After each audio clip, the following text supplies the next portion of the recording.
സ്ത്രീ സുരക്ഷാ pension, connective work scholarship പദ്ധതികൾ തുടങ്ങിയ ജനക്ഷേമ പദ്ധതികളുടെ ആനുകൂല്യങ്ങളൊക്കെ തന്നെ നിലവിൽ ഇപ്പോൾ പെൻഡിങ്ങിലാണ്.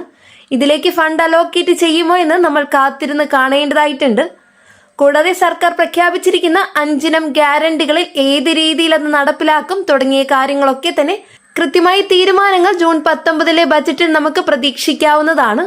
കേരളത്തിലെ വനിതാ ക്ഷേമ പദ്ധതികളിൽ ഏറ്റവും കൂടുതൽ ശ്രദ്ധ നേടുന്ന പദ്ധതിയാണ് സ്ത്രീ സുരക്ഷാ പെൻഷൻ പദ്ധതി.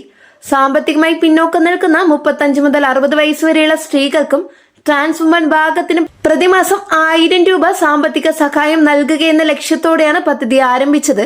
2026 ഫെബ്രുവരിയിൽ പദ്ധതി ഔദ്യോഗികമായി നടപ്പിലാക്കി. ആദ്യഘട്ടത്തിൽ തന്നെ 10 ലക്ഷത്തിലധികം ഗുണഭോക്താക്കൾക്ക് തുക നേരിട്ട് ബാങ്ക് അക്കൗണ്ടുകളിലേക്ക് കൈമാറിയതായി സർക്കാർ അറിയിച്ചിരുന്നു. സ്ത്രീ സുരക്ഷാ പെൻഷൻ ഒരു സാധാരണ ധനസഹായ പദ്ധതി മാത്രമല്ല, തൊഴിലില്ലാത്തതോ സ്ഥിര വരുമാനമില്ലാത്തതോ ആയ സ്ത്രീകൾക്ക് അടിസ്ഥാന സാമ്പത്തിക സുരക്ഷ ഉറപ്പാക്കുന്നതാണ് പദ്ധതിയുടെ പ്രധാന ലക്ഷ്യം. മഞ്ഞ റേഷൻ കാർഡും പിങ്ക് റേഷൻ കാർഡുമുള്ള അർഹരായ സ്ത്രീകൾക്ക് അപേക്ഷിക്കാം. മറ്റ് ക്ഷേമ പെൻഷനുകൾ ലഭിക്കാത്തവർക്ക് സാധാരണ ഈ പദ്ധതിയുടെ ആനുകൂല്യം ലഭിക്കില്ല. ഇപ്പോൾ സർക്കാർ ക്ഷേമ പദ്ധതികളെ കൂടുതൽ തൊഴിലധിഷ്ഠിതമാക്കുന്നതിനെ കുറിച്ചുള്ള ചർച്ചകളാണ് നടക്കുന്നത്. അതിന്റെ ഭാഗമായാണ് കണക്റ്റീവ് വർക്ക് സ്കോളർഷിപ്പ് പോലുള്ള നൈപുണ്യ വികസന പദ്ധതികൾക്ക് പ്രാധാന്യം ലഭിക്കുന്നത്. ഈ പദ്ധതിയിലൂടെ തൊഴിൽ പരിശീലനം നേടുന്ന യുവാക്കൾക്കും യുവതികൾക്കും പരിശീലന കാലയളവിൽ പ്രതിമാസ ധനസഹായം നൽകുകയാണ് ലക്ഷ്യം. പരിശീലനം പൂർത്തിയാക്കി തൊഴിൽ മേഖലയിലേക്ക് പ്രവേശിക്കാനുള്ള അവസരവും പദ്ധതിയുടെ ഭാഗമായി ലഭിക്കും. സ്ത്രീ സുരക്ഷാ പെൻഷനും കണക്റ്റീവ് വർക്ക് സ്കോളർഷിപ്പ് പദ്ധതിയും തമ്മിൽ ഒരു പ്രധാന ബന്ധമുണ്ട്. സ്ത്രീ സുരക്ഷാ പെൻഷൻ സാമ്പത്തിക സുരക്ഷ നൽകുമ്പോൾ കണക്റ്റീവ് വർക്ക് പദ്ധതി തൊഴിൽ സാധ്യത സൃഷ്ടിക്കുകയാണ് ചെയ്യുന്നത്.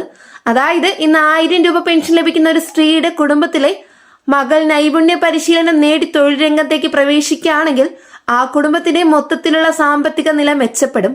കേരളത്തിലെ വനിതാ ശാക്തീകരണ നയത്തിന്റെ അടുത്ത ഘട്ടമായി ഈ 2 പദ്ധതികളും ഒരുമിച്ച് പ്രവർത്തിക്കുമെന്നാണ് വിലയിരുത്തൽ. ഒരു വശത്ത് കുടുംബത്തിന് പ്രതിമാസ സുരക്ഷിത വരുമാനം ലഭിക്കുകയും മറുവശത്ത് യുവതലമുറയ്ക്ക് തൊഴിൽ പരിശീലനവും സ്കോളർഷിപ്പും ലഭിക്കുകയും ചെയ്യുമ്പോൾ ദാരിദ്ര്യ ചക്രം തകർക്കാൻ കൂടുതൽ സാധ്യതയുണ്ടാകും.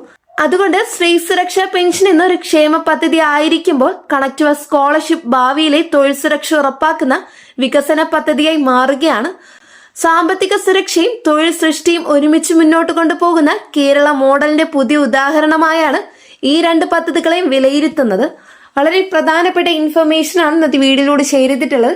ഈ ഒരു വീഡിയോ നിങ്ങൾക്ക് യൂസ്ഫുൾ ആയെന്ന് വിശ്വസിക്കുന്നു. വീഡിയോ ഉപകാരപ്രദമായെങ്കിൽ ചാനൽ സബ്സ്ക്രൈബ് ചെയ്യുക. തൊട്ടടുത്ത് കാണുന്ന ബെല്ലൈക്കൺ അമർത്താനും മറക്കരുത്. വീഡിയോയ്ക്ക് ലൈക്ക് ചെയ്ത് സപ്പോർട്ടും തരാം. നെക്സ്റ്റ് അപ്ഡേറ്റ്സുമായിട്ട് പുതിയൊരു വീഡിയോ കാണാം. എല്ലാവർക്കും നന്ദി, നമസ്കാരം.